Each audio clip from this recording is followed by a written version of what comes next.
கடத்தப்படுற இடமும் நேரமும் மாத்தப்பட்ட தகவல் உங்களுக்கு வந்து அனுப்பியிருந்தா வந்திருக்கும். எதிர்பாராத விதமா 3 மணி நேரத்துக்கு முன்னாலேயே நான் அமைச்சரவைக்கு வந்துட்டேன். குற்றம் என்ன? இவர் மீது சாட்டப்பட்டுள்ள குற்றம் என்னவென்றால், இவர் சுயநினைவில் இருக்கும் போதே வேண்டும் என்பதற்காகவே குற்றம் என்று தெரிந்திருந்தும் ஒரு சாதாரண மனிதரின் முன்பு பயன்படுத்தக்கூடாத மந்திரத்தை பயன்படுத்தி உள்ளார். இதை நீங்கள் மறுக்கிறீர்களா மிஸ்டர் பாட்டர்? இல்ல 17 வயதுக்குட்பட்டவர்கள் இந்த மந்திரத்தை பள்ளிக்கூடத்திற்கு வெளியே பயன்படுத்தக்கூடாது என்று தெரியும் அல்லவா? தெரியும். மந்திரவாதிகளே, சூனியக்காரர்களே, இவர் கூறுவதை கேட்டு பிணந்து நீங்கள் வந்ததுனாலதான் நான் அந்த மந்திரத்தை பயன்படுத்தினேன். பிணந்தினீங்களா? லிட்டில் விங்கிங்லையா? நம்பவே முடியல. என்ன அற்புதமாக போய் சொல்கிறார்.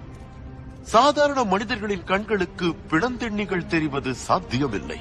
நான் போய் 2 பிணந்தினிகள் வந்தது அப்போ. போதும். இதுக்கு மேலேயும் உங்க பொய்ய நம்புறதுக்கு நாங்க யாரும் தயாரா இல்ல.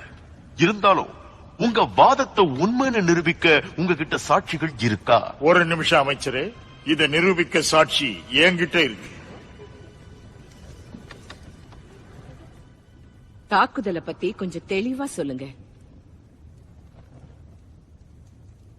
பாக்குறதுக்கு அவங்க எப்படி இருந்தாங்க? அதுல ஒருத்தர் ரொம்ப குண்டா இருந்தான், ஒருத்தன் ஒல்லியா இருந்தான். பசங்களை பத்தி கேட்கல, பிணந்திண்ணிகளை பத்தி கேட்ட. ஓ சரி சரி. அதாவது ரொம்ப குளிராயிடுச்சு. பெருசா இந்த உலகத்தை விட்டு எல்லா சந்தோஷங்களும் போன மாதிரி ஆயிடுச்சு.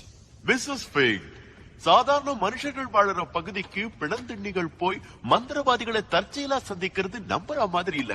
கொஞ்சமாவது நம்புற மாதிரி சொல்லுங்க. பிணந்திணிகள் தற்செயலா போகல, யாரோ அனுப்பித்தான் போயிருக்கு.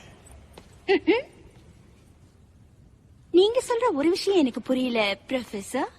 எப்படி பார்த்தாலும் இந்த பிணந்திணிகள் மந்திர தந்திர அமைச்சரவையோட கட்டுப்பாட்டுல தான் இருக்கு.